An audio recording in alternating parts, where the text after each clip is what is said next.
Hello बच्चों, कैसे हो सब लोग? Safe and sound?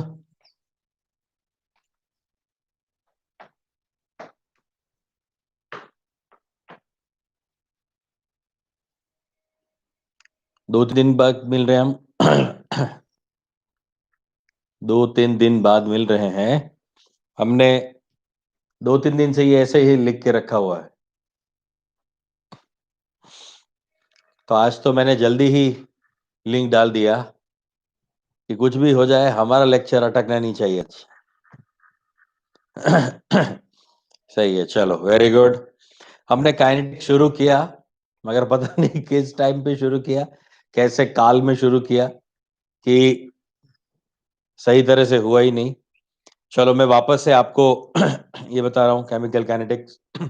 थोड़ा बहुत मैंने बता दिया था, उसी चीज को रिवाइज करते हुए आगे चलते हैं। और पहले मैं बताता हूँ कि आपको इस चीज में नहीं, आज लेक्चर नंबर 1 ही है, आज 1 ही मान लो, 2 नहीं है, 1 है, क्योंकि पहले वाला जो है वो वापस आपको देखना पड़ेगा। थोड़ा मैं बता देता हूँ, 1 से ही शुरू करता हूँ। देखो, हमने आपको ये बताया था कि ये जो चैप्टर है,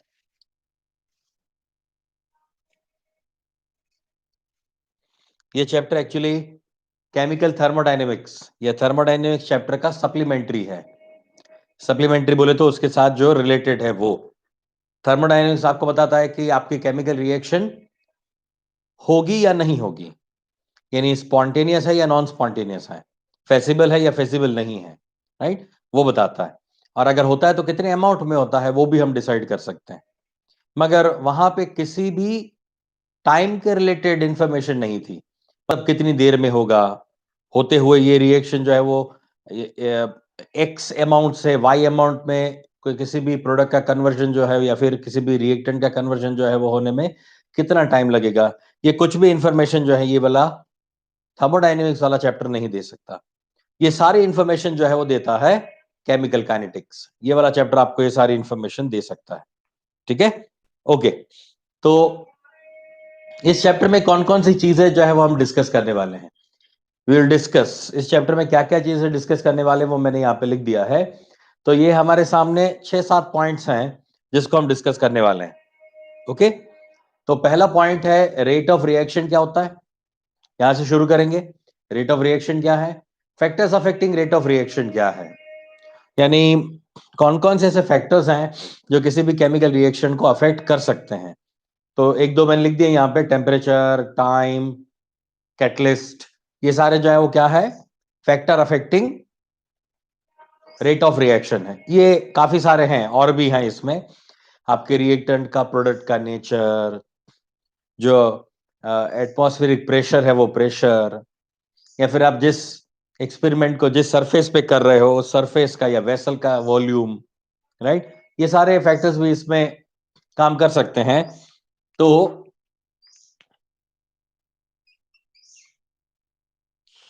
ठीक है, सो factors affecting rate of reaction ये एक इंपॉर्टेंट चीज है, टाइम, टेम्परेचर, कैटलिस्ट एक्सेट्रा।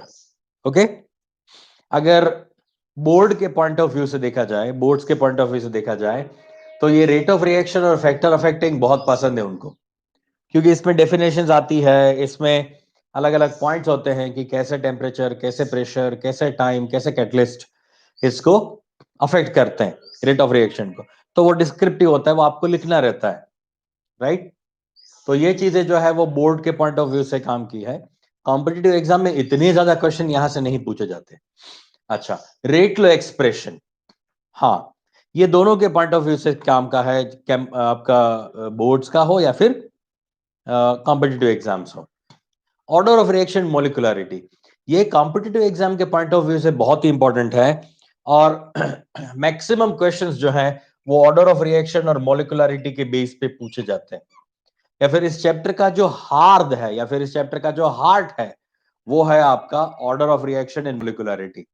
ये अगर आपको ऑर्डर ऑफ रिएक्शन पता है तो आप कई सारी चीजें जो है इस चैप्टर में डिसाइड कर सकते हो, और उससे कितने सारे न्यूमेरस क्वेश्चंस जो है वो पूछे जा सकते हैं। मैं हर एक टाइप का एक एक क्वेश्चन आपको बताते जाऊंगा जैसे जैसे हम पॉइंट इसमें डिस्कस करते जाएंगे। नाउ अब इस ऑर्डर ऑफ रिएक्शन को डिटरमाइन करने के लिए हमारे पास एक्सपेरिमेंटल मेथड्स है. There are some experimental methods to decide the order of reaction, because as I already told you that order of reaction is the quantity which can be determined only by the experiment. Theoretically उसको decide करना बहुत ही मुश्किल है, बहुत ही complex होता है ये, तो इसको कभी थियोरेटिकली डिसाइड नहीं करा जाता. एक्सपेरिमेंट तो करना ही पड़ता है. थियोरेटिकली डिसाइड करने के बाद भी एक्सपेरिमेंट करना पड़ता है. तो इससे अच्छा पहले एक्सपेरिमेंट कर लिया जाए, एक्सपेरिमेंट करके ही हम उसको डिसाइड कर लें, तो ज्यादा बेटर है कि एक्सपेरिमेंटली ही उसको चेक किया जाए. ठीक है. इसको थियोरेटिकली डिसाइड करने के लिए पहले तो एक्सपेरिमेंटली निकाला जाता है, बाद में वैसे एक टाइप के रिएक्शंस को स्टडी करके उसका मैकेनिज्म बनाया जाता है. उस मैकेनिज्म के बेस पे हम डिसाइड कर सकते हैं कि ये मैकेनिज्म जो है वो ये फर्स्ट ऑर्डर के साथ मैच कर रहा है, so it should be a first order reaction, और it can be a first order type of reaction or a second order type of reaction, third order type of reaction, zero order type of reaction. Okay, then we have to again, पहले तो मेरे पास zero first second order third order के examples हैं, उसके mechanisms हैं. अब उस मैकेनिज्म के साथ कोई एक चौथा रिएक्शन, कोई पांचवा रिएक्शन कोई आता है. चार रिएक्शन तो है मान लो, zero order, first order, second order, third order, मान लो चार प्रकार के हमारे पास रिएक्शंस हैं. अब पांचवा कोई प्रकार का रिएक्शन हमारे पास आया तो उसका मैकेनिज्म चेक किया जाता है कि इन चारों में से किसके साथ मैच करता है. तो बोला सेकंड ऑर्डर के साथ मैच करता है. ठीक है, तो सेकंड ऑर्डर होना चाहिए, ये फिफ्थ रिएक्शन जो है वो, मगर वो हम श्योर नहीं है, वो होना चाहिए. श्योरिटी लिए क्या करना पड़ेगा, उस फिफ्थ रिएक्शन का एक्सपेरिमेंटल मेथड यूज करना पड़ेगा, एक्सपेरिमेंटली उसको प्रूफ करना पड़ेगा कि हाँ ये सेकंड ऑर्डर के साथ मैच करता है. कई सारे रिएक्शन ऐसे होते हैं, जैसे कि एस्टेरिफिकेशन. एस्टेरिफिकेशन दिखता तो सेकंड ऑर्डर है, दिखता तो सेकंड ऑर्डर है, मगर होता वो फर्स्ट ऑर्डर है. हाइड्रोलिसिस ऑफ एस्टर जो है वो दिखता तो सेकंड ऑर्डर है, मगर होता वो first order. Esterification second order होता है, दिखता फर्स्ट ऑर्डर जैसा है. ठीक है ना. तो ऐसे कई सारे एक्सेप्शंस हो सकते हैं, तो वो हम डिस्कस करते जाएंगे. Again back to the our topic, that order of reaction in molecularity are the most important topic in this chapter. To decide experimentally the order of reaction, we have many experimental methods. Now methods to monitor the progress of reaction, the sixth point is also important, method to monitor the progress of reaction. कि 5 minute के बाद कितना reaction हुआ, 10 minute के बाद कितना reaction हुआ, 15 minute के बाद कितना रिएक्शन हुआ, ये मॉनिटर करना बहुत इंपॉर्टेंट होता है, क्योंकि ये बहुत ही काम की चीज है. ये मॉनिटर करना ही आपके एक स्किल है. आपको 12th के प्रैक्टिकल्स में इस काइनेटिक्स के बेस पे एक्सपेरिमेंट दिए जाते हैं, आपके एक्सपेरिमेंट्स कराए जाते हैं. जैसे ही आपका ऑफलाइन शुरू हो जाएगा, कॉलेजेस शुरू हो जाएंगे, जितना जल्दी हो जाए उतना hope for the best, our fingers are crossed. जितना जल्दी शुरू हो जाए, जितना ये पेंडेमिक जल्दी से जाए वो अच्छा है. आप लेबोरेटरी में आ सकते हो, देख सकते हो इस चीज को एक्सपेरिमेंटली, आप डिसाइड कर सकते हो कि ऑर्डर ऑफ रिएक्शन क्या है खुद से. सिंपल रिएक्शंस होते हैं. So the methods to monitor the progress of reaction, उसकी कौन कौन सी मेथड है वो डिस्कस करेंगे. और लास्ट में यहाँ पे एक पॉइंट लिखा हुआ है, शायद आपको ये दिखाई नहीं दे रहा है, mechanism of reaction. Let me show you, बाद में वापस कैमरा को मैं वहां पे लेके जाऊंगा. नीचे लिखा हुआ है methods are the mechanism of the reaction. Reaction का जो मैकेनिज्म है वो मैकेनिज्म हम यहां से देख सकते हैं, यहां से हम डिस्कस कर सकते हैं. ठीक है. तो ये सारे पॉइंट्स हैं बेटा जो हम इस चैप्टर में डिस्कस करने वाले हैं. Right. Rate of reaction, factors affecting rate of reaction like temperature, time, catalyst etcetera, pressure, low of rate low expression, order of reaction, कौन कौन से टाइप के ऑर्डर होते हैं, जीरो, फर्स्ट, सेकंड, थर्ड, जैसे मैंने लास्ट टाइम बताया था. Experimental method to determine the order of reaction, method to monitor the progress of reaction, and mechanism of the reaction. If you know the last point, mechanism of the reaction, you can compare them with the other reactions. As I told you, if I have the zero, first, second, third order reaction, चार reaction मेरे पास है जिनका मुझे mechanism of reaction पता है, तो मैं उस mechanism के साथ पांचवा, छठा, सातवां, हजारों और reactions को कंपेयर कर सकता हूं, किसके इसमें से चार में से किसके साथ वो मैच करता है ना. ये बताया मैंने जैसे अभी आपको. Right. So mechanism of reaction is also an important part. So from this rate low expression, नीचे नीचे जैसे जाते जाओगे वैसे वैसे वो ज्यादा कॉम्पिटिटिव एग्जाम के पॉइंट ऑफ व्यू से ज्यादा पूछा जाता है. ऑर्डर ऑफ रिएक्शन, मॉलिक्यूलरिटी और रेट लो तक जो है ये आपके बोर्ड्स का और कॉम्पिटिटिव दोनों में पूछा जाता है ये पॉइंट. ये दोनों पॉइंट मेनली बोर्ड्स में पूछे जाते हैं। ये दोनों पॉइंट्स जो हैं वो बोर्ड्स और कॉम्पिटिटिव एग्जाम और बाकी के नीचे के 3 पॉइंट्स हैं वो ज्यादातर कॉम्पिटिटिव एग्जाम पूछे जाते हैं। लॉजिकल क्वेश्चंस होते हैं, ब्यूटीफुल से क्वेश्चन होते हैं, आपको कई जगह पे वो मात दे सकते हैं, फंसा सकते हैं। Is it okay? Right? So these are the topic which we will going to discuss. Now first topic, rate of reaction. Now what is rate of reaction and how many or types of reactions are there? Number one, rate is the change in the quantity with respect to time. हम rate किसको बोलते हैं? हम rate किसको बोलते हैं कि किसी भी क्वांटिटी का चेंज जो है विथ रिस्पेक्ट टू टाइम होता है तो उसको हम बोलते हैं रेट। जैसे कि आप स्पीड बोलते हो तो स्पीड जो है वो क्या है? वो displacement with respect to time है। Displacement with respect to time है कि हम हमारा जो स्पीडोमीटर जो होता है कार में, बाइक में, वो क्या दिखाता है आपको? आप 40 की स्पीड से जा रहे हो तो क्या लिखा होता है उसमें? 40 per hour, 40 km per hour. आप उसमें लिखा होगा, यूनिट लिखा होता है उसमें, है ना, km पर आवर। मतलब 40 किलोमीटर पर आवर की स्पीड से आप जा रहे हो। मतलब इसी स्पीड से अगर आप 40 किलोमीटर पर आवर की स्पीड से 1 घंटे तक चलते रहोगे, जरा भी आपको स्पीड कम नहीं करना है, स्पीड ज्यादा नहीं करना है, बीच में कोई आता है तो उसको उड़ा देना है, रुकना नहीं है, आपको 40 का स्पीड मेंटेन रखना है। अगर आप 40 का स्पीड मेंटेन रखते हो तो आप 1 घंटे बाद 40 किलोमीटर दूर पहुंचोगे। तो उसका क्लियर कट मीनिंग ये होता है, अगर आप 200 की स्पीड से जा रहे हो तो 200 किलोमीटर पहुंच जाओगे आप 1 घंटे के अंदर। अब बीच में जो भी आता है आपको कुछ कंसिडर नहीं करना है, सबको उड़ाते जाना है, आपका स्पीड 200 किलोमीटर रहना चाहिए, है ना? तो आप पहुंच पाते हो 200 किलोमीटर पर आवर में। Got it? तो इसको बोलते हैं रेट। ठीक है? So rate is the change in the quantity. हम यहां क्वांटिटी को डिस्टेंस से नाप रहे थे स्पीड में, यहां पे क्वांटिटी को अमाउंट से हम डिस्कस करेंगे। अमाउंट कितना होता है? कितना मोल पर लीटर का वो चेंज ला रहा है किसी भी केमिकल रिएक्शन में, that is known as quantity with respect to time. And for the chemical reaction, change in the concentration आया ना यहाँ पे, for the chemical reaction, that was for the any kind of reaction. Now for the chemical reaction, the change in concentration, so do remember this, for the chemical reaction the change in concentration or the pressure of the reactants and or product, दोनों का हम check करेंगे। Reactant का और product का जो concentration या pressure में जो चेंज है पर यूनिट टाइम, उसको बोला जाता है rate of the chemical reaction. If they are asking for the definition of rate for the chemical reaction, you can directly write from this, for the chemical reaction the change in concentration of the pressure of the reactant and or product, यानी reactant और product दोनों का consider करा जा सकता है या फिर किसी एक का, मतलब reactant and product, otherwise reactant और प्रोडक्ट दोनों का, अदरवाइज दोनों में से किसी एक का। हमारा ज्यादातर फोकस जो रहता है रिएक्टेंट्स पे, प्रोडक्ट्स पे नहीं। ठीक है? मगर हम आपको सिखा देंगे कि कैसे वो होता है, सिमिलर है per unit time. So I can represent like this, rate is equal to dx by dt, where the x is change in concentration or the pressure and dt is the change in time with respect to time. ये change in time है, ये small change in concentration, ये small change in time है। concentration बोलो या pressure बोलो, अगर gaseous होगा reaction तो pressure होगा, अगर liquid solid में अगर कोई reaction हो रही होगी या फिर solid liquid gas, तीनों के लिए concentration तो हो सकता है, मगर प्रेशर स्पेशली गैस के लिए यूज किया जाता है। इज इट फाइन बेटा? ये समझा? ये dx बाई dt जो है वो क्या है? हमारा क्वांटिटी का चेंज है विथ रिस्पेक्ट टू टाइम। देखो ये वाला चैप्टर जो है ये एकमात्र चैप्टर केमिस्ट्री में ऐसा है, the only chapter in which integration and differentiation are used. एक ही चैप्टर, एकमात्र चैप्टर ऐसा है जिसमें डिफरेंशिएशन और इंटीग्रेशन यूज होता है। आपका इलेक्ट्रोकेमिस्ट्री वाला चैप्टर ऐसा था कि जिसमें लॉगरिथम यूज हो रहा था, क्योंकि आपका नर्स्ट इक्वेशन जो है उसमें लॉग आता है ना। थर्मोडायनेमिक्स था, उसमें लॉगरिथम यूज होता है, उसमें भी डिफरेंशिएशन और इंटीग्रेशन इतना कोई इंपॉर्टेंट नहीं है ना। बहुत आप एडवांस लेवल पे चले जाओगे तो सब दूर डिफरेंशिएशन इंटीग्रेशन आएगा सारे चैप्टर्स में।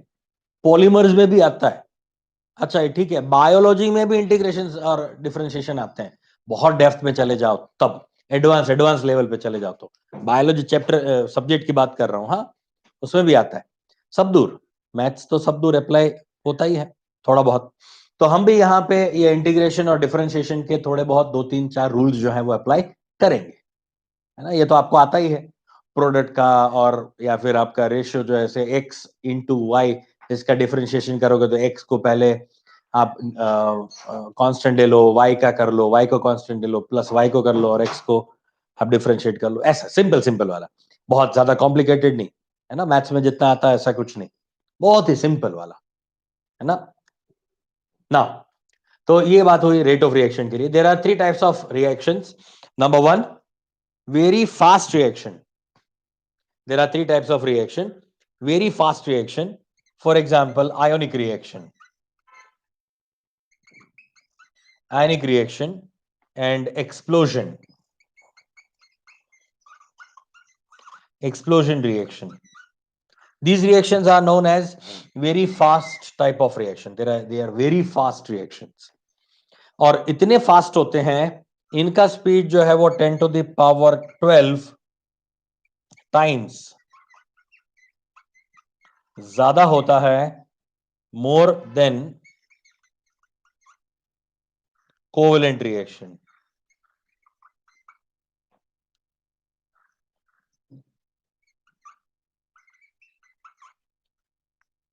कोवेलेंट रिएक्शन मतलब हम जैसे अल्काइलेशन करते हैं, एसाइलेशन करते हैं, मतलब हमारा ऑर्गेनिक केमिकल के रिएक्शंस जो है ना, ऑर्गेनिक केमिस्ट्री के जितने भी रिएक्शंस हैं, उसके कंपैरिजन में आयोनिक रिएक्शन, एक्सप्लोजन रिएक्शंस जो है वो 10 to the power 12 टाइम्स ज्यादा पावरफुल होते हैं, अप्रोक्सीमेटली। हाँ, ये हमें पता नहीं है, ये approximately 10 power 12 times more fast होते हैं than covalent reactions. Organic reaction के कंपैरिजन में इतने ज्यादा फास्ट होते हैं। तो इसका तो कोई, इसको कैलकुलेट करने का कोई हमारे पास तरीका ही नहीं है, मतलब इसके लिए ये वाले कोई पार्ट या फिर ये वाले कोई भी मेथड्स जो है वो यूज ही नहीं हो सकती। मतलब वेरी फास्ट रिएक्शन के बारे में हमें कोई डिस्कशन नहीं करना है। नंबर टू, यानी हमारे सिलेबस में वेरी फास्ट रिएक्शन का कोई स्थान नहीं है। Number two, very slow reaction. Very slow reaction, very slow reaction का मतलब क्या है? ये रिएक्शन ऐसे हैं जो बहुत ही ज्यादा टाइम के बाद होते हैं।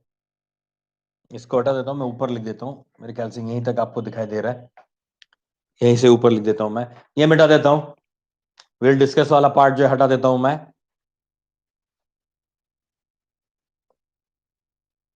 वाह, ऐसा लिखो कि कोई मिटा ही ना सके, खुद भी ना मिटा सको। 2 दिन से लिखा हुआ है ना, हट ही नहीं रहा है। इसको मुझे पानी से हटाना पड़ेगा या फिर लास्ट में सैनिटाइजर डालना पड़ेगा मैंने इसको।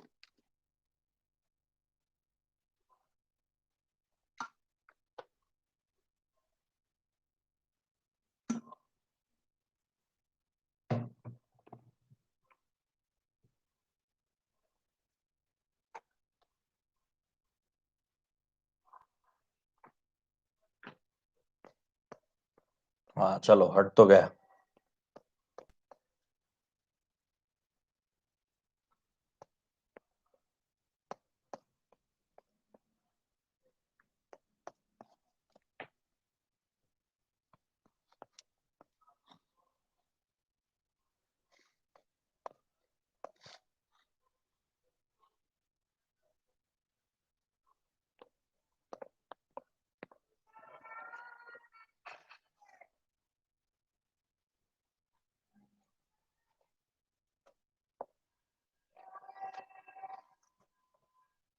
Yes, very nice.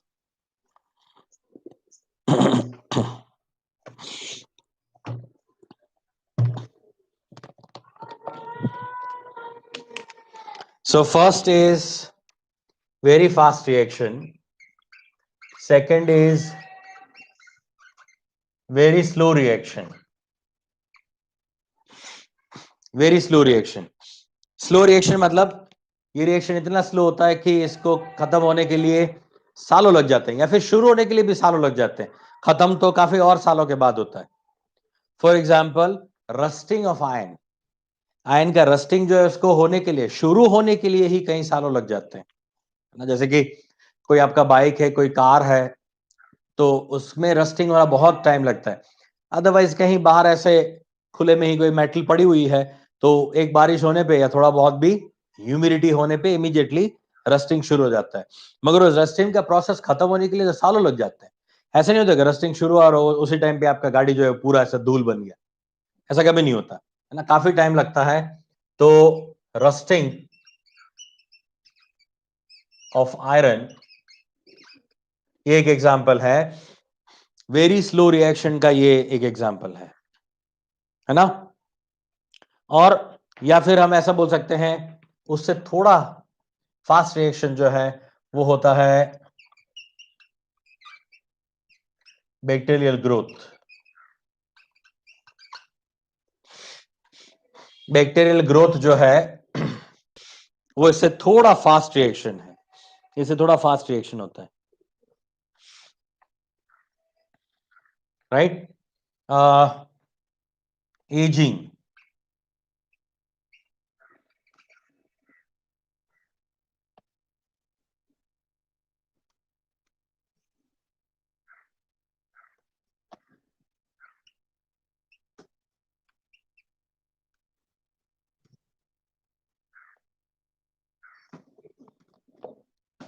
एज जो है हमारी वो भी क्या है, एक बहुत ही स्लो रिएक्शन है। हमारी एजिंग भी जो इसके लिए भी सालों लग जाते हैं, लगते हैं ना, साल तो लगते हैं, 1 2 3 4 5 6 7 साल, है ना। तो ये सारे जो है वो क्या है, वेरी स्लो रिएक्शन है। तो इसका तो कोई सिग्निफिकेंस ही नहीं है, इतने स्लो रिएक्शन का तो कोई सिग्निफिकेंस ही नहीं है, मतलब इसको मेजर करके कोई फायदा ही नहीं है ना, क्योंकि पता है कि रस्टिंग 10 15 20 साल 25 साल तक होता रहेगा, तो वो फाइंड करके हमें क्या फायदा है।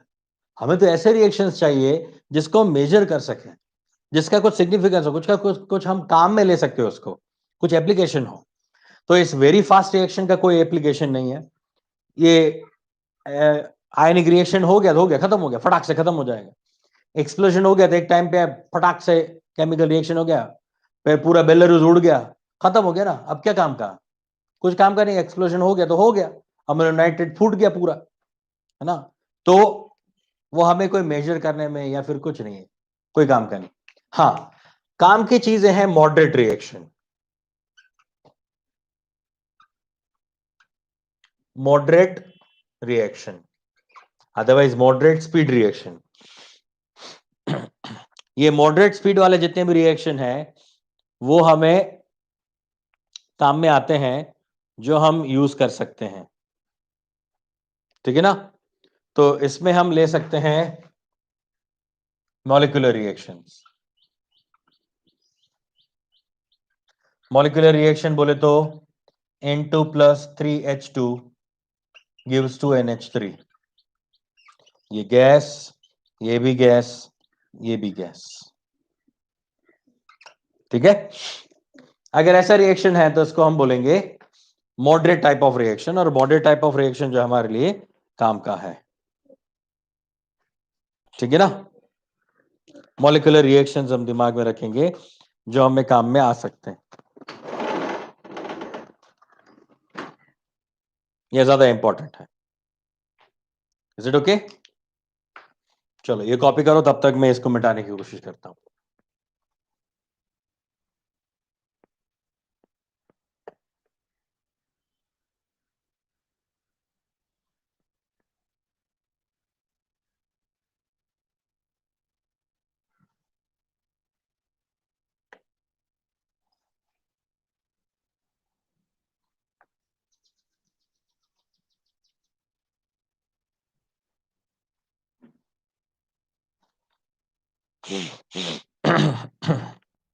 Now rate,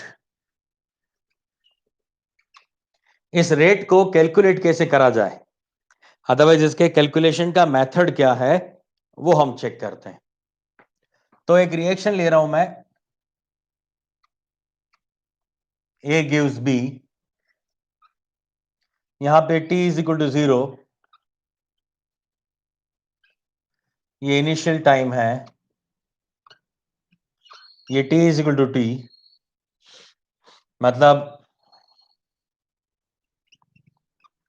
after some time.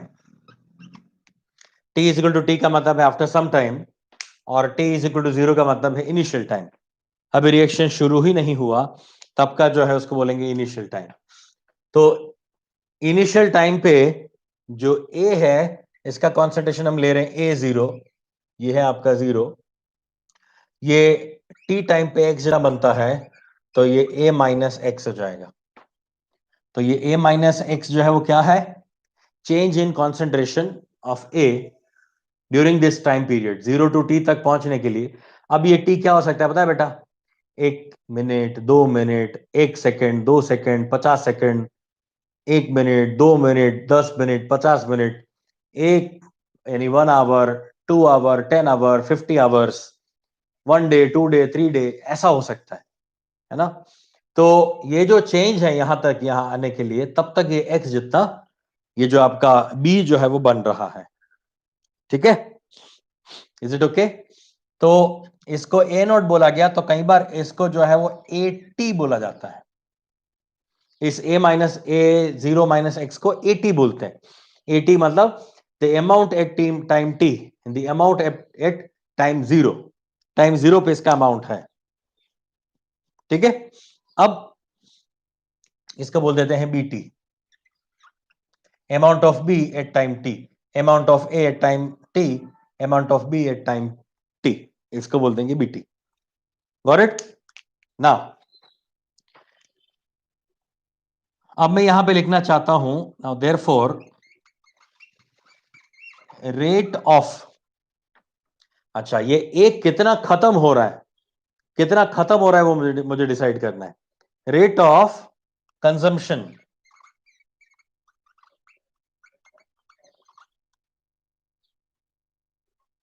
Consumption of A,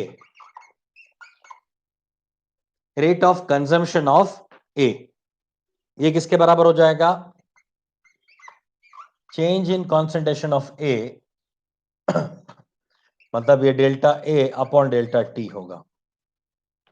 T जो है वो क्या है, टाइम है, delta A over delta T. और ये ए का जो कॉन्सेंट्रेशन है वो किसमें होता है, मोल पर लीटर में, मतलब उसको स्क्वायर ब्रैकेट में लिखेंगे। और दूसरा एक सिंबल है, इस पे आगे माइनस साइन आएगा। माइनस साइन क्यों है, क्योंकि ये कंजम्पशन है। 1 second,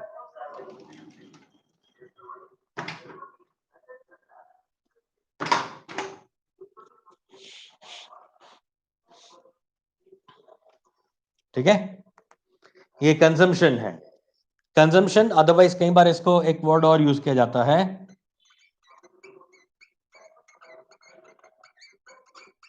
disappearance.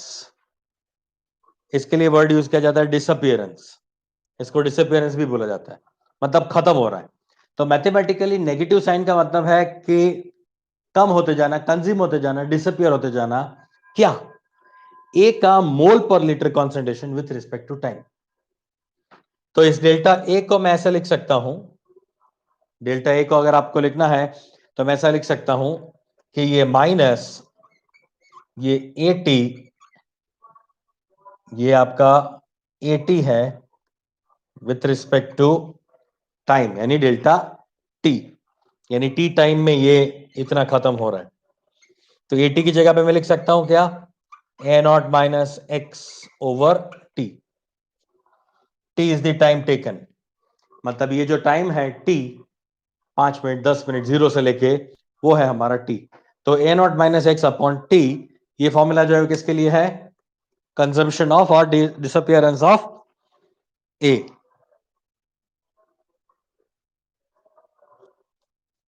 Got it? Next, उसी तरह से यहां तक आपको समझ आ गया ना, सेम वे अब मैं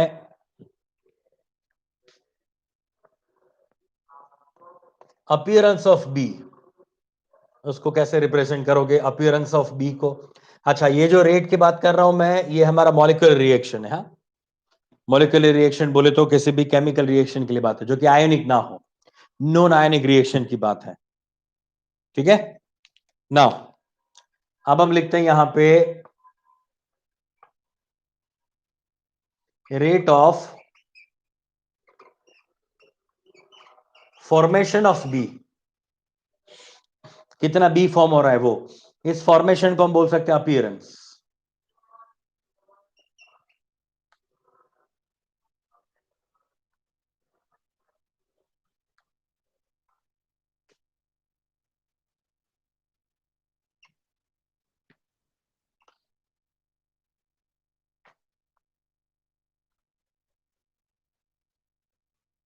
ठीक है ना, ये डिसअपियरेंस है, ये अपीयरेंस है ऑफ बी। इसको मैं लिख सकता हूं यहां पे plus delta B upon delta T, जिस टाइम के चेंज के लिए आप लिखना चाहते हो वो, is equal to plus of B T upon T. अब बी टी क्या है, बी टी का मतलब क्या है, ये एक्स जितना, एक्स बाई टी। ये a माइनस एक्स था, ये x जितना मुझे मिला at time t। Is it okay? ये x बाई टी मुझे मिल गया, x जितना मुझे मिल रहा है और t जितने टाइम के अंदर। सिंपल। ये सब इनिशियल है। ये सारी चीजें इनिशियली कितना हो रहा है ये आपको बता रहे हैं। बहुत ही बेसिक चीजें हैं, इसी के ऊपर और सारी चीजें बिल्डअप होती जाएगी, मगर ये चीजें आपको पता होनी चाहिए। Delta minus delta A by delta T और plus delta B by delta T.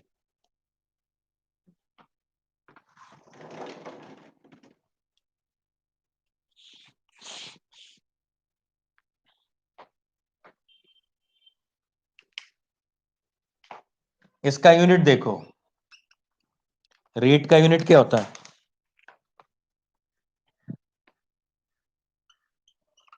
Rate क्या है? Change in concentration with change in time. तो चेंज इन कॉन्सेंट्रेशन, कॉन्सेंट्रेशन किसमें लेंगे हम? मोल पर लीटर, यानी हो जाएगा मोल पर लीटर इंटू टाइम, यानी मोल per litre per time, mole per litre into time. ठीक है, ये टाइम हो सकता है मोस्टली सेकंड्स में, मिनट्स में, आवर्स में, या फिर वाई यानी ईयर्स में। ये टाइम जो है सेकंड्स में हो सकता है, मोस्टली सेकंड्स में देंगे, मिनट्स में देंगे, आवर्स में देंगे, कई जगह पे होगा तो ईयर्स में देंगे। ज्यादातर ईयर्स वाला जो है ना, वो रेडियो एक्टिविटी के लिए ईयर वाला जो यूनिट है वो यूज किया जाता है फॉर रेडियो एक्टिविटी, है ना। तो ये आपका हो जाएगा मोल पर लीटर पर टाइम। ये है आपका for aqueous solution, unit for the aqueous solution. Change in concentration with change in time, mole per litre per time, time second, minute, hours या फिर ईयर।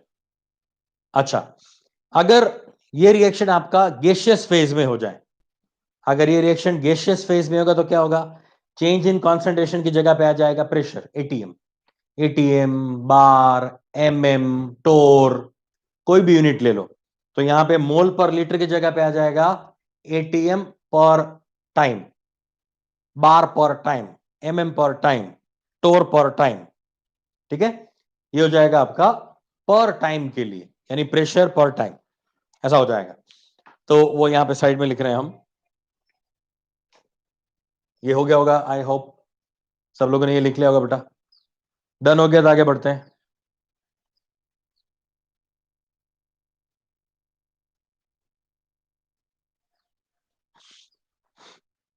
हाँ,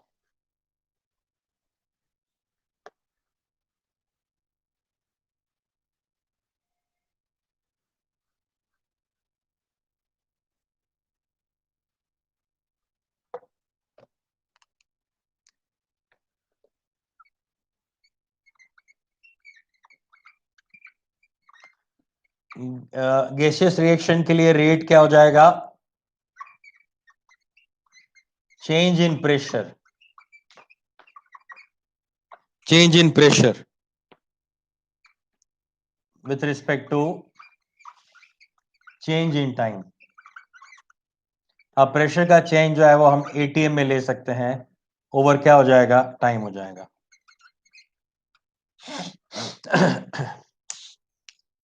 अब ये प्रेशर मैंने एटीएम में लिया है, मोस्टली ये जो है किस में हो जाएगा, एटीएम में ही होगा।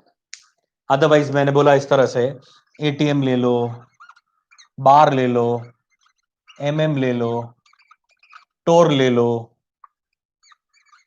एलबीएस ले लो, किसी भी प्रकार का प्रेशर हो सकता है। किसी भी प्रेशर को टाइम के साथ रिलेट करो तो ये लिख सकते हैं हम। ये पर नहीं है, और है, ये गड़बड़ मत करना, ये और में बोल रहा हूं मैं, और है, और ऐसा स्लैश के तो आपको लगेगा पर लिख रहा हूं मैं, पर में नहीं है, ये और है, एटीएम और बार और एमएम मोटोर और एलबीएस। ठीक है, अच्छा। अब एक बहुत ही इंपॉर्टेंट चीज, अब दिमाग लगाना। अब जो चीज मैं आपको पूछने जा रहा हूं उसको बराबर से सोचना और मुझे आंसर देना, इसमें क्या हो सकता है। ये बहुत इंपॉर्टेंट है, इस चैप्टर का ये पार्ट बहुत इंपॉर्टेंट है। How to convert, otherwise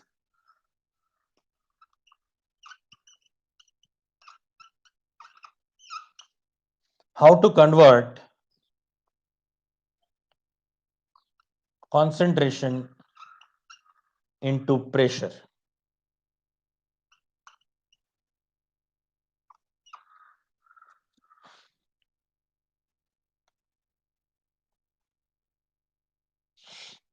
How to convert concentration to pressure, or what is the relation between concentration and pressure? कोई ऐसा रिलेशन आपके दिमाग में है कि जो कॉन्सेंट्रेशन और प्रेशर को एक दूसरे के अंदर कन्वर्ट कर सके या फिर एक दूसरे को रिलेट कर सके? कोई भी ऐसा आपके दिमाग में है जो ये कन्वर्जन कर सकता है?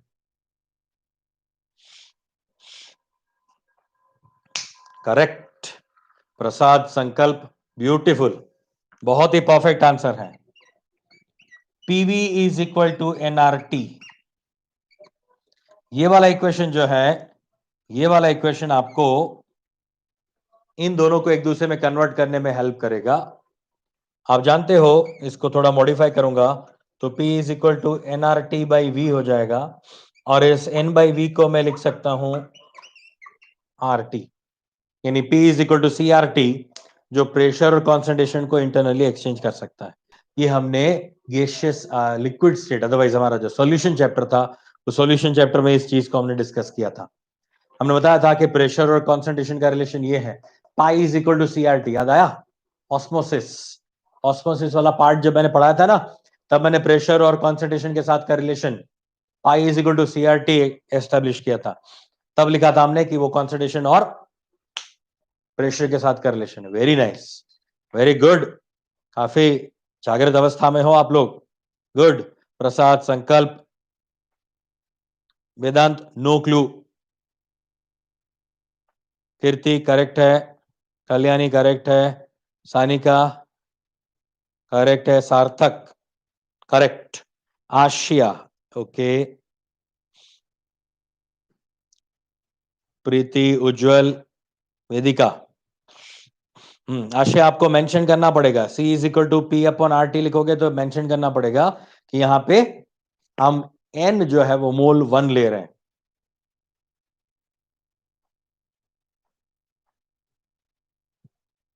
ठीक है, कर सकते हो, C का मतलब मोल पर लीटर ले लिया आपने, पर मोल, विल डू, कोई दिक्कत नहीं। सिद्धार्थ करेक्ट है, चलो ओके। तो PV is equal to NRT से हम ये चीज जो है वो दे सकते हैं। कर लो फटाफट से कॉपी। हाँ, एक चीज और मैं आपको बता दूं, यहाँ पे क्या क्या किस फॉर्म में लेना है। पी जो है वो हमेशा किस में होना चाहिए, एटीएम में होना चाहिए। वी जो है हमेशा लीटर्स में होना चाहिए। आर का वैल्यू जो है वो 0.082, ये वैल्यू जो है वो आर का 0.082 होना चाहिए। यहाँ पे लिख देता हूं मैं, यहाँ पे थोड़ी ज्यादा जगह है। प्रेशर हमेशा एटीएम में होना चाहिए, वॉल्यूम हमेशा लीटर्स में होना चाहिए, आर का वैल्यू जो है वो 0.082 litre atmosphere per mole kelvin, R is equal to 0.082 litre atmosphere per mole kelvin. ये याद रखना बच्चों, ये याद रखना बेटा, आर का वैल्यू जो है वो 0.082 litre atmosphere per mole kelvin. अब इस 0.082 को मैं 1/12 भी लिख सकता हूं, 1/12 करके याद रखोगे ना, 0.082 को 1/12 करके याद रखोगे तो बहुत इजी हो जाएगा, तो आपको कोई दिक्कत नहीं होगी। Is it okay?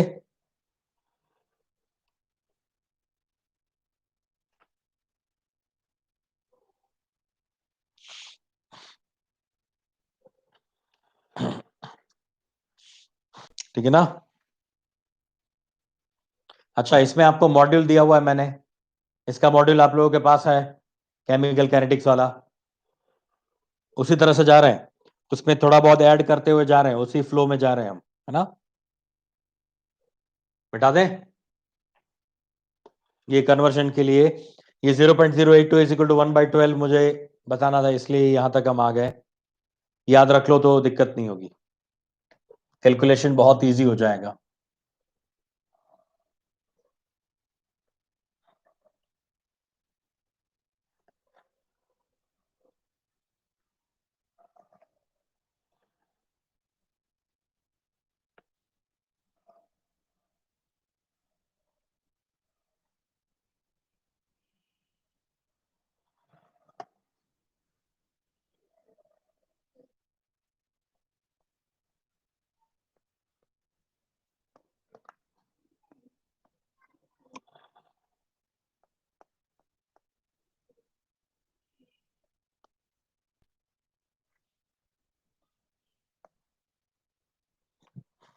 ओके, चलो अब एकदम नया टॉपिक हम ले रहे हैं, relation between rates of different species,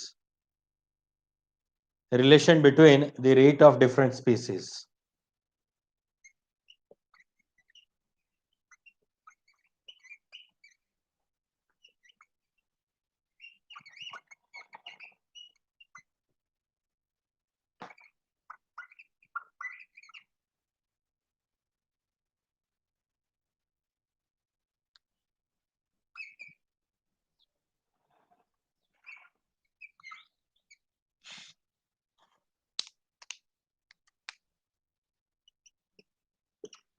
for example, कोई एक रिएक्शन है, इस रिएक्शन में 2A बनाता है 3B। 2A मतलब आपका जो रिएक्टेंट है वो 3B बनाता है, कोई भी ऐसा रिएक्शन हो सकता है। जैसे कि मैं अगर एग्जांपल के तौर पे लेना चाहूं तो ये 2 moles of ozone gives 3 moles of oxygen, हो सकता है ना? ये ए जो है वो ओजोन है, जबकि बी जो है वो क्या है, ऑक्सीजन है, तो 2 मोल्स ऑफ ओजोन जो है वो 3 मोल्स ऑफ ऑक्सीजन बना सकता है ना? ऐसा कोई रिएक्शन है, but we don't bother about this, हमें ये क्या है, ऑक्सीजन है, nitrogen, hydrogen, whatever it में भी, उससे हमें कोई लेने देना नहीं है। हमें जो लेने देना है वो ये कोफिशिएंट से है, कोफिशिएंट्स के लिए हम अब यहाँ पर डिस्कस करना चाह रहे हैं। हम ये डिसाइड करना चाहते हैं कि इन दोनों का जो रेट ऑफ रिएक्शन है, मतलब इसका डिसअपियरेंस ऑफ ए और अपीयरेंस ऑफ बी, ये एक दूसरे के साथ कैसे रिलेट करते हैं, एक दूसरे के साथ कैसा इसका रिलेशन होता है, वो हमें डिसाइड करना है। ठीक है, चलिए, तो हमेशा मैंने जब आपको केमिकल काइनेटिक ये इक्विलिब्रियम सिखाया था, केमिकल इक्विलिब्रियम, आयनिक इक्विलिब्रियम, तब मैंने आपको ये चीज बताई थी कि अगर कभी भी कोई भी केमिकल रिएक्शन ऐसे दी गई हो और उसमें किसी एक इनिशियल और फाइनल टाइम की बात हो, तो हमेशा ये वाला रिलेशन कुछ इस तरह से एस्टेब्लिश करो, इन दो चीजों से ही हमें पूरी सारी इंफॉर्मेशन जो है वो मिल जाएगी।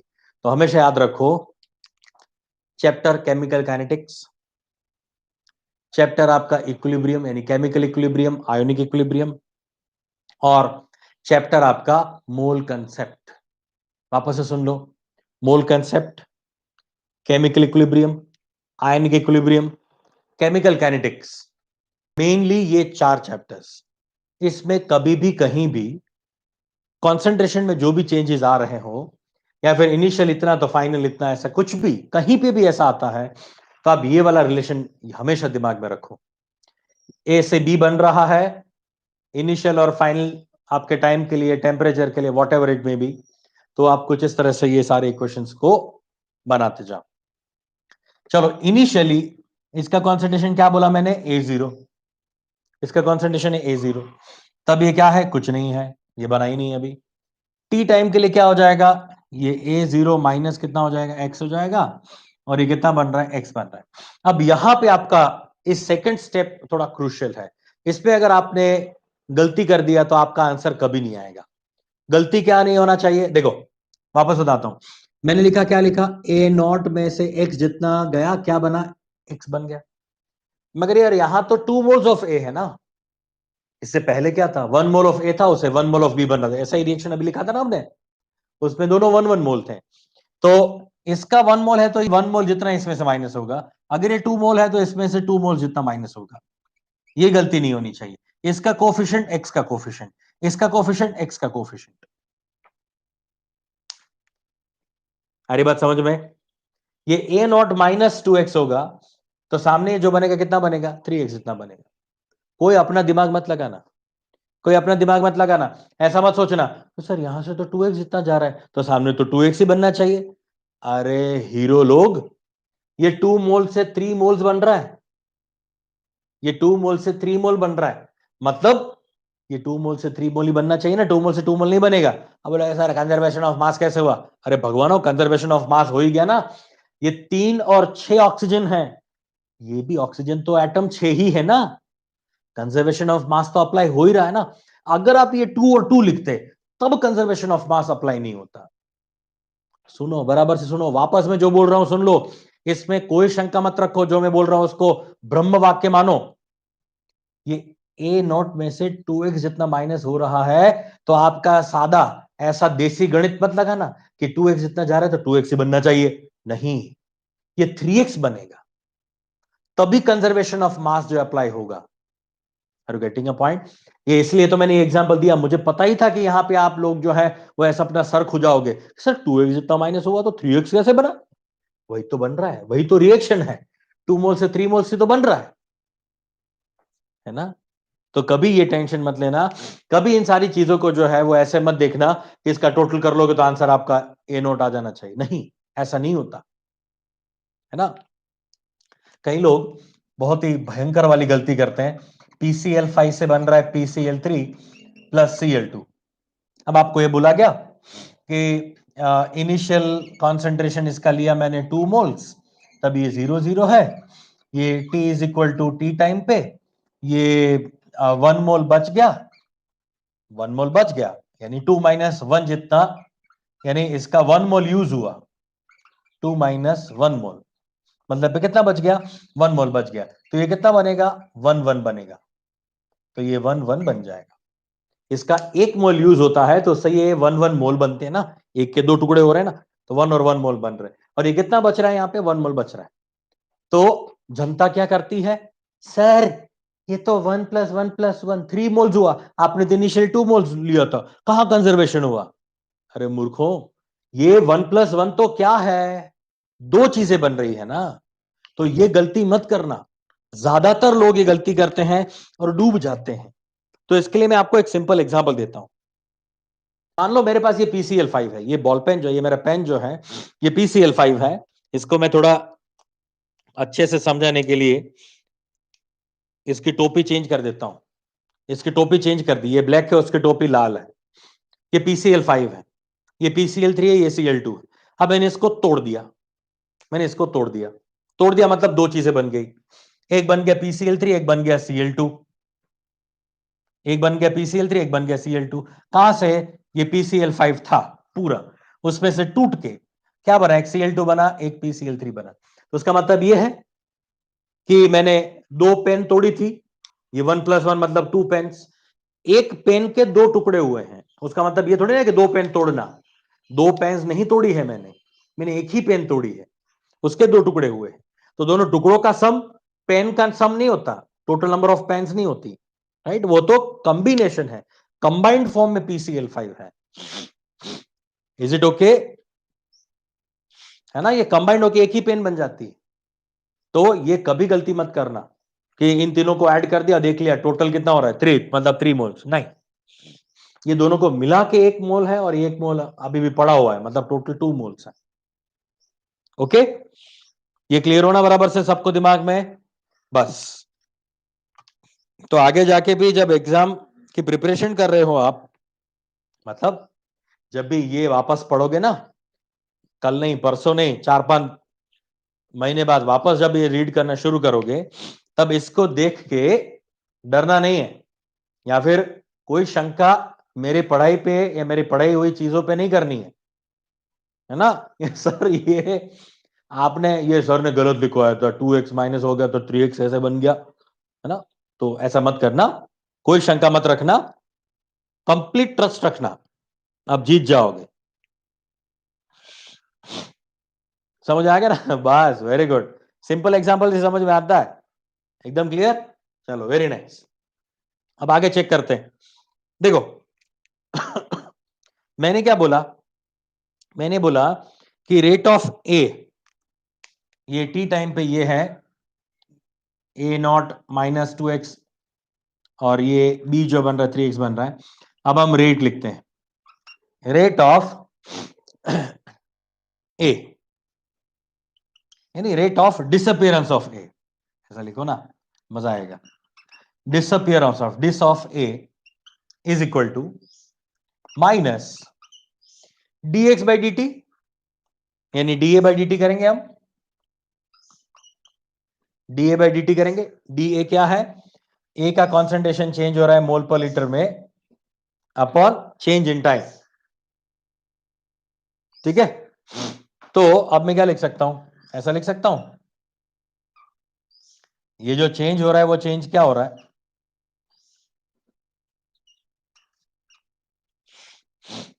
ये चेंज क्या है,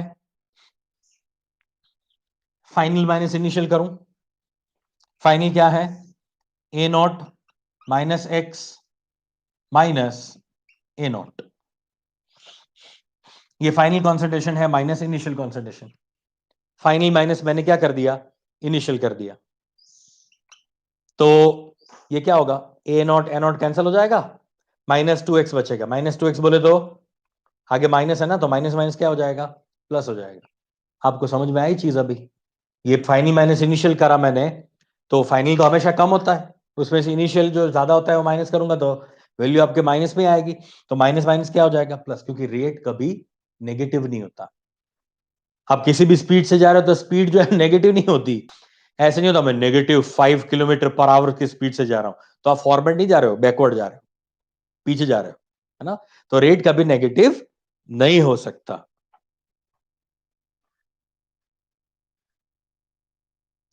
ओके, चलिए, ये क्या है, पेन वाला एग्जाम्पल मजा आ गया, हाँ सही है, बराबर है।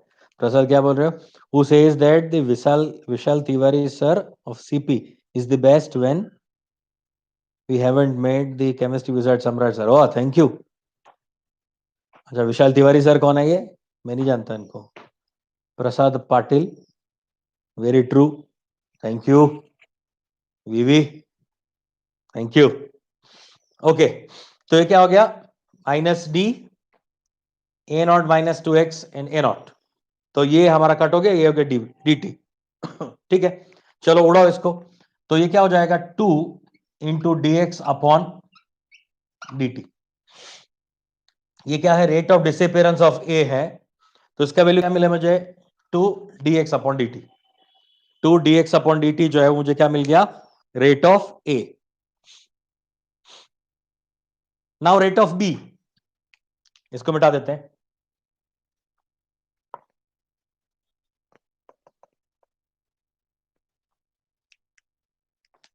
Rate of appearance of B,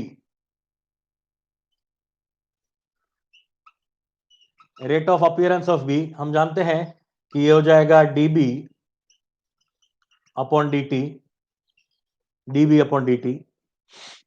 change in concentration of B, change in concentration of B का मतलब क्या है, प्लस में जैसे यहां पे किया तो उस तरह से ही फाइनल माइनस इनिशियल, फाइनल है 3x माइनस 0, इनिशियल है dt, इसको तो dt रखेंगे हम, तो ये हो जाएगा 3dx बाई dt। ठीक है, 3dx बाई dt जो है हमारा क्या हो जाएगा, rate of appearance of, rate of appearance of B. वापस से मैं बोल रहा हूं, रेट जो है वो नेगेटिव नहीं है, रेट जो है वो हमारा क्या है, 3 है।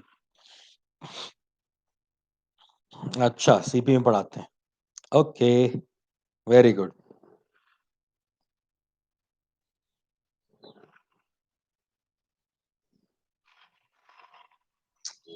ठीक है इतना, अब देखना, अब देखना बराबर से, अब चेक करना। अब एक बहुत ही मस्त वाली चीज बता रहा हूं, मस्त वाली चीज है ना, आपका दिमाग, दिल दिमाग खुश हो जाएगा। देखो बेटा, ये तो रेट ऑफ ए हो गया, सिंपल ए के लिए क्या, D minus D A by D T, और ये रेट ऑफ बी हो गया plus D B by D T. इसके बराबर क्या आया, 2dx बाई डी टी। इसके बराबर क्या आया, 3dx बाई डी टी। ठीक है, अब मैं इस पूरे रिएक्शन के लिए, कंप्लीट रिएक्शन के लिए और रेट ऑफ रिएक्शन डिसाइड करने जा रहा हूं। ये रेट ऑफ ए था, ये रेट ऑफ बी था, अब मैं पूरे रिएक्शन के लिए लिखना जा रहा हूं, R O R, rate of reaction, rate of reaction, rate of reaction को ऐसे दिखाया जाता है, minus D A upon D T is equal to minus D B upon D T. अब सुनना, सुनना बराबर से और देखना यहां पे,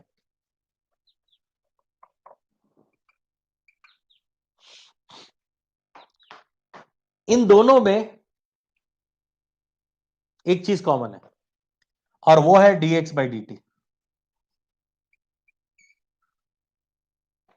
अब हम अगर dx बाई डी टी को सब्जेक्ट बनाए, dx बाई डी टी को मैं सब्जेक्ट बनाऊं, dx बाई डी टी को सब्जेक्ट बनाऊं इसमें, तो इसको सामने फेंकना पड़ेगा 2 को, ये दोनों सेम है ना, ये समझ रहा है ना मेरे बच्चों, इसको मुझे सामने फेंकना पड़ेगा, इसको सामने फेंक दिया मैंने, तो ये क्या हो जाएगा 1/2। इसके लिए चेक करो, तो इस 3 को सामने फेंकना पड़ेगा, हो जाएगा 1/3, ये प्लस है। तो ये जो मिला ना, ये मिला मुझे आर ओ आर, इसको शॉर्ट फॉर्म में लिखते हैं R O R, rate of reaction, rate of reaction. ये वाला मेरे काम का है, ये वाला बहुत ही काम का है, बहुत ही ब्यूटीफुल सी चीज। इन दोनों इक्वेशन में जो dx बाई डी टी था, वो तो क्या था, रेट ऑफ रिएक्शन। याद आया, आज मैंने अभी पहले ही डेफिनेशन लिखी थी, उसमें लिखा था रेट क्या होता है, dx बाई डी टी, किसका, किसी भी केमिकल रिएक्शन का, है ना। So dx by D T is equal to, अगर ए के रिस्पेक्ट में चेक करा जाए तो half minus D A by D T. ये माइनस इसलिए रखा है मैंने कि पता चले कि ये डिसअपियर हो रहा है, कम हो रहा है, और प्लस का मतलब है ये बन रहा है, मगर कितना, 1/3। ये मैंने सिर्फ इस केमिकल रिएक्शन के लिए आपको ये चीज प्रूफ करके दे दी। अब इसको हम डायरेक्ट लिखेंगे, डायरेक्ट कैसे लिखेंगे, दो चीजें हैं बेटा यहां पे, rate of disappearance of A और rate of appearance of B, वो दोनों हमेशा सेम होते हैं। जितना रिएक्टेंट प्रोडक्ट में कन्वर्ट होता है वो सेम ही होता है, इसलिए इक्वल का साइन डाला है, वो सेम ही होता है, वो रेट सेम ही होता है, जितने रेट से वो प्रोडक्ट में बन रहा है उतने ही रेट से, यानी जितना डिसअपियर हो रहा है उतना ही सामने अपीयर हो रहा है, यानी दोनों सेम है। तो ये दोनों चीजें जो है वो क्या है, सेम है। और दूसरी चीज, rate of overall reaction, overall reaction का रेट क्या है, R O R, dx by D T. dx by dt is the overall rate of reaction, change in quantity with respect to sorry, change in concentration with respect to time. और ये A का और B का. तो अब आपको कोई भी अगर कोई रिएक्शन दी जाए तो हम उसको लिखेंगे कैसे? कोई भी रिएक्शन दी जाए तो जो कोफिशिएंट है, मैं क्या बोला था, ये क्या है उससे कोई फर्क नहीं पड़ता, ऑक्सीजन है या ओजोन है, हमें फर्क पड़ता है कोफिशिएंट से.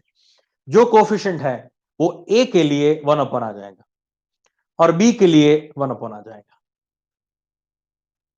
ठीक है, इतना क्लियर है? और एग्जांपल दे रहा हूं तो ये और समझ में आ जाएगा आपको.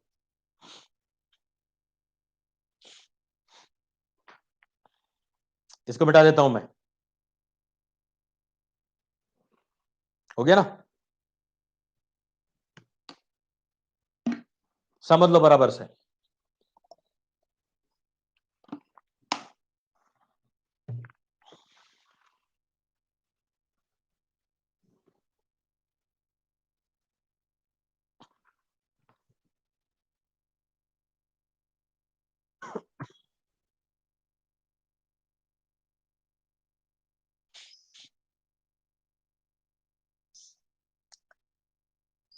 एक और रिएक्शन दे रहा हूं, एक ऐसा ही एक और एग्जांपल ले रहे हैं हम.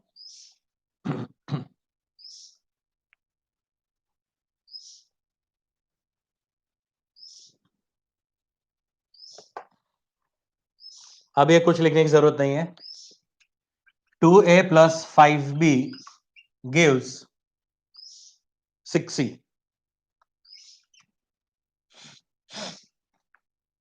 इसके लिए डायरेक्टली ROR लिखो. इसके लिए डायरेक्टली ऐसे ROR लिख दो. तीन चीजें हैं, दो का डिसअपियरेंस होगा, एक का अपीयरेंस होगा. ऐसा इक्वेशन डायरेक्ट लिखना सीख जाओ. डायरेक्ट लिख दो मुझे ये, यानी आपकी कॉपी में लिखो, बाद में करेक्ट है या नहीं वो आप चेक कर लेना, क्योंकि इसमें तो नहीं लिख पाओगे आप. तो अपनी कॉपी में इसका आंसर लिखते जाओ डायरेक्ट. हाँ, ऐसा लिखने की जरूरत नहीं है, अब ऐसा मत बनाना, ऐसा करने की जरूरत नहीं है. तो एक बार प्रूफ कर दिया हमने, बाद में डायरेक्ट मेथड हमारे पास है, वही यूज करो. लंबा लंबा नहीं, डायरेक्टली जो है वो फटाक से लिख लो.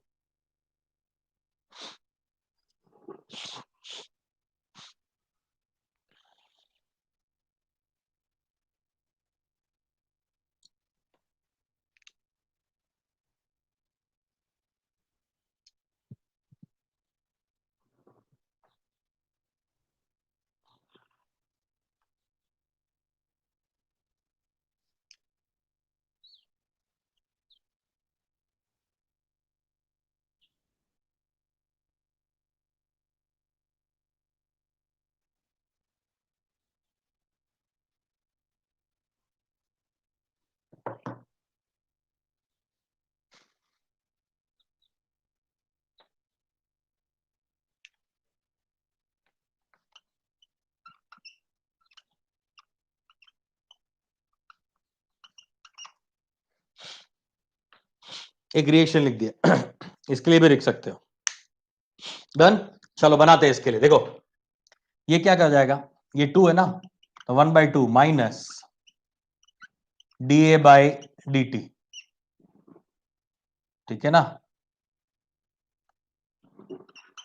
dA/dt is equal to 1/5 minus dB/dt is equal to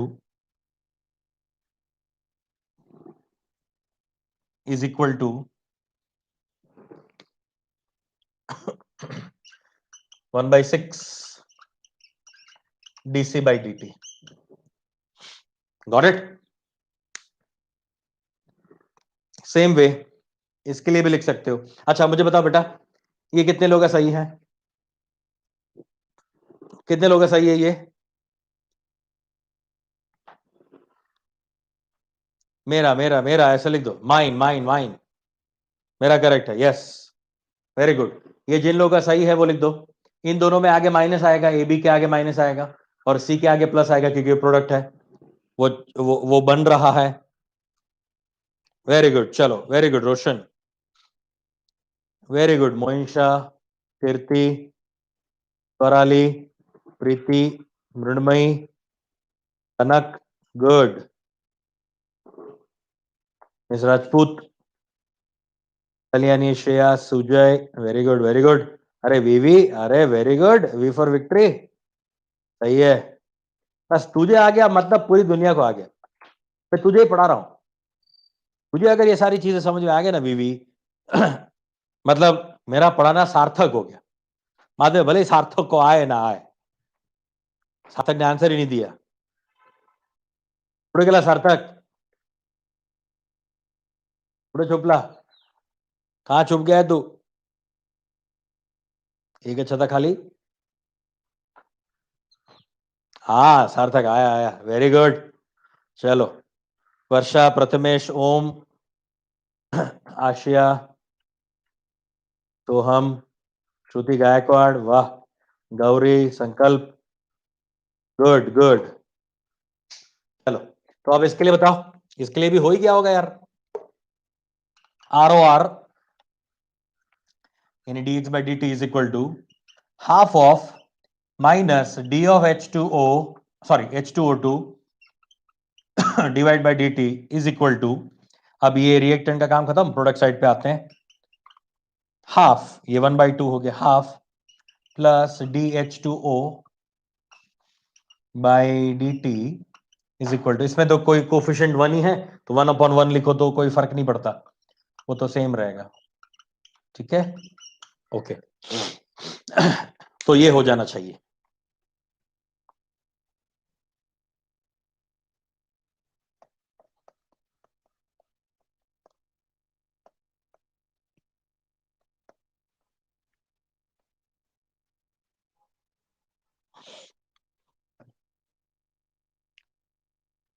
in general क्या हो जाएगा?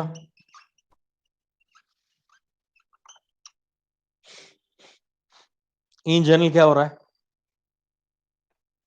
मान लो X A plus Y B give Z C, तो इन जनरल लिख सकता हूं मैं R O R is equal to 1/x minus D A by D T is equal to 1/y minus D B by D T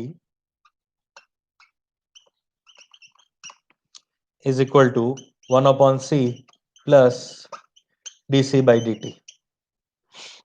अब मैंने minus यहां पे इसलिए रखा है क्योंकि गलती ना हो जाए, भूल ना जाओ, वरना ये याद रखना पड़ेगा, -1/x D B by D T. अब इसके साथ ही रखो ना, ए के आगे माइनस रखो, बी के आगे माइनस रखो, कहानी खत्म। तो ये हमने इन जनरल आपको बता दिया, आपको आ ही गया है, आपको समझ में आ गया है कि कैसे करते हैं। ये किसके लिए बच्चा? आर ओ आर के लिए है, आर ओ आर के लिए है, यानी dx बाई डी टी के लिए होता है। ये dx बाई डी टी सुनना वापस है बच्चा, ये dx बाई डी टी तीनों के लिए इंडिविजुअली भी एप्लीकेबल है। ये dx बाई डी टी तीनों के लिए इंडिविजुअल भी एप्लीकेबल है। dx by D T is equal to half of minus D A by D T, same way ये इसके लिए भी इक्वल है, ये इसके लिए भी इक्वल है, राइट। अब एक और चीज बताने जा रहा हूं मैं, वो भी याद रखना बच्चा। ओह सॉरी, राइट, हाँ, चलो, थैंक यू वेदिका। एक चीज और मैं बताने जा रहा हूं, वो भी दिमाग में रखना, जो भी आपकी बहुत गलती हो जाती है। देखो, अगर जब आप आर ओ आर कैलकुलेट करते हो,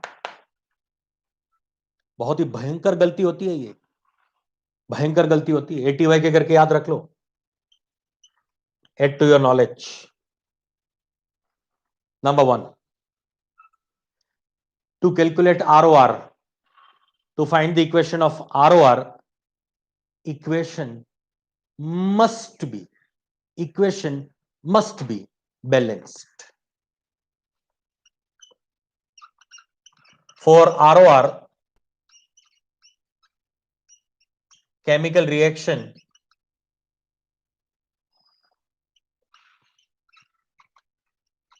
must be balanced. It must be balanced. अगर बैलेंस नहीं होगा, अगर बैलेंस नहीं होगा तो आप ROR कैलकुलेट नहीं कर पाओगे। अगर इक्वेशन बैलेंस नहीं है तो ROR जो है वो बैलेंस नहीं जो यहां पे याद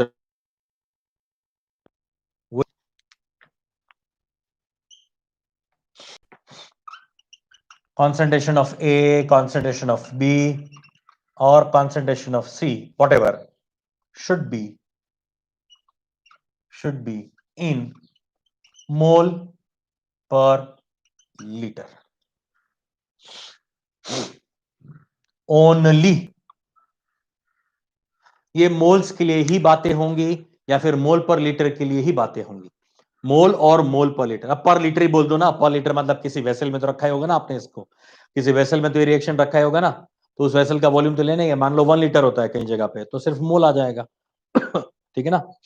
सो it is must, it is must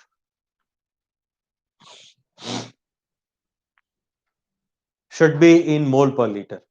ये कॉन्सेंट्रेशन हमेशा मोल पर लीटर में होना चाहिए।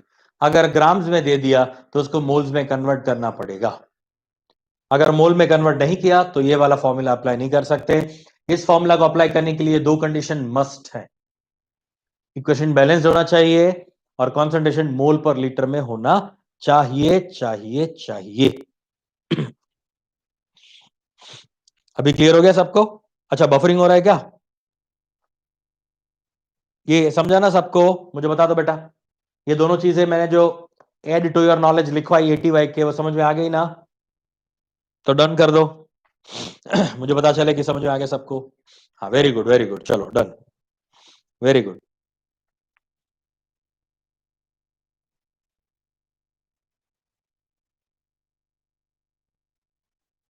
Good good good.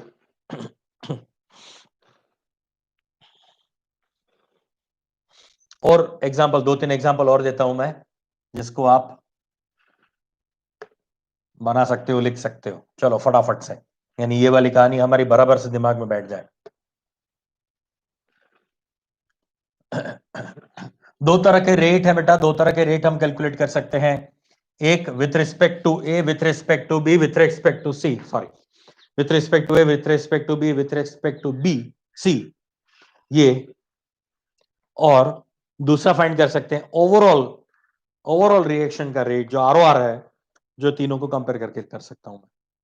ठीक है, चलिए और एक एग्जांपल दे रहा हूं मैं, जिसको भी आप लिख लो, इसको भी आप लिखो, इसके लिए भी आरओआर फाइंड करो।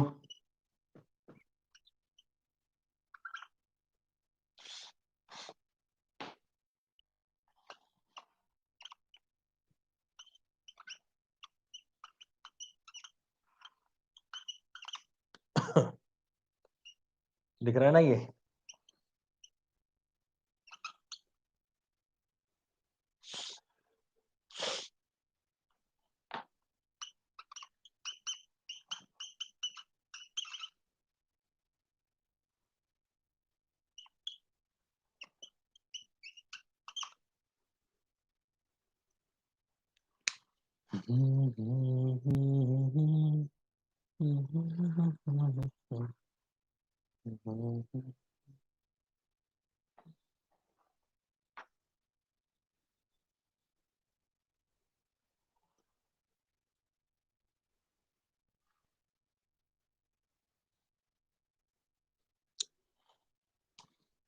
बॉयज एंड गर्ल्स, आपको मैंने जीओसी के 2 लेक्चर्स भेज दिए हैं, लेक्चर 1 लेक्चर 2, और 2 लेक्चर्स हैं। मैं जीओसी का लेक्चर 3 आज भेज रहा हूं, आज आप वो देख लो। और कल जो है जीओसी का 4th लेक्चर भी भेज दूंगा मैं, है ना? आज 3rd लेक्चर भेज रहा हूं, कल 4th लेक्चर भेजूंगा, वो भी देख लो। क्या सब लोगों ने लेक्चर 1 लेक्चर 2 जीओसी का देखा? क्योंकि मुझे कल जो 3 लोगों ने मुझे मैसेज भेजे थे, उसमें जो जो क्वेरीज थी उसके बेस पे, तो मुझे बहुत ही अच्छा लगा कि आप लोगों ने वो बराबर से कर लिया है। दोनों लेक्चर्स देख लिए जीओसी रिवाइज करने के लिए? Very good. आज मैं तीसरा भेज रहा हूं, कल मैं चौथा भेज रहा हूं। भले ही हमारा लाइट या फिर इंटरनेट की वजह से, कल तो खैर पूरा ही वोडाफोन का जितना भी है सब कुछ डाउन था, परसों से ही, है ना? मेरा जो ब्रॉडबैंड है वो भी यू ब्रॉडबैंड है, वो भी वोडाफोन का ही है, वो भी डाउन था पूरा दिन ही। तो मैं आज भेज रहा हूं, कल भेज रहा हूं, यानी हमारा थर्सडे फ्राइडे सैटरडे में जीओसी हो गया। ठीक है, उसमें जो भी आप क्वेश्चंस हैं वो क्वेश्चंस या क्वेरीज जो है वो सॉल्व करेंगे वापस, मैं भेजूंगा। और वो आप सॉल्व करने रहे, डीपीपीस भेजूंगा मैं उसके लिए। Got it? चलो वेरी गुड। आज मैं भेज रहा हूं लेक्चर नंबर 3 और ये आप लोगों ने कर लिया होगा, आई होप। इन दोनों का तो सही था। लास्ट वाला बता देता हूं मैं। लास्ट वाले में ROR is equal to minus DA/dt। बस एक ही बता रहा हूं मैं, बाकी तो आप बना सकते हो। Minus DA/dt as it is रहा, ये 1/2 है, यानी हाफ है। तो हाफ का क्या हो जाएगा, ये इनवर्स होके 2 बन जाएगा। ये 2 आएगा, 3 आएगा, ये 5 आएगा। अगर ये आपने लिखा है तो आपका करेक्ट है। ठीक है, ये 2 है, यहां पे 3 आएगा, माइनस DB/dt, और ये 5 प्लस DC/dt आ जाएगा। अगर आपने ये 2, 3 और 5 लिखा था तो आपका आंसर सही है, क्योंकि इसका क्या करते हैं, हमेशा 1/, कर देते हैं। वेरी गुड, चलो वेरी गुड। तो आज मुझे लग रहा है यहां पे रुकना चाहिए। कल हम वापस इसमें और आगे जाते हैं, इसके और क्वेश्चंस मैं आपको बताता हूं। इसके 5-7 क्वेश्चंस हैं, वो करवाने के बाद मैं आपको इसका डीपीपी भेजूंगा, जो हर एक टाइप के रिएक्शंस हैं। सर वो लेक्चर में आपने बोला उन स्टूडेंट को कि मैं टेलीग्राम ग्रुप पर कुछ मैसेज भेजूंगा, वो वाले क्वेश्चंस हमें भी भेजिए। हाँ, मुझे देखना पड़ेगा यार, क्योंकि ये तो मैंने यार उनके लिए बनाया था, रिवीजन के लिए, क्रैश कोर्स वालों के लिए। अब मुझे देखना पड़ेगा कि वो कब मैंने भेजा था उनको। मैं भेजता हूँ, वो देखता हूँ, चलो कहीं ना कहीं से तो मुझे मिल जाएगा टेलीग्राम ग्रुप से, या नए क्वेश्चंस आपको भेजूंगा। ठीक है, चलो बाय बाय, सायोनारा, टेक केयर बच्चों।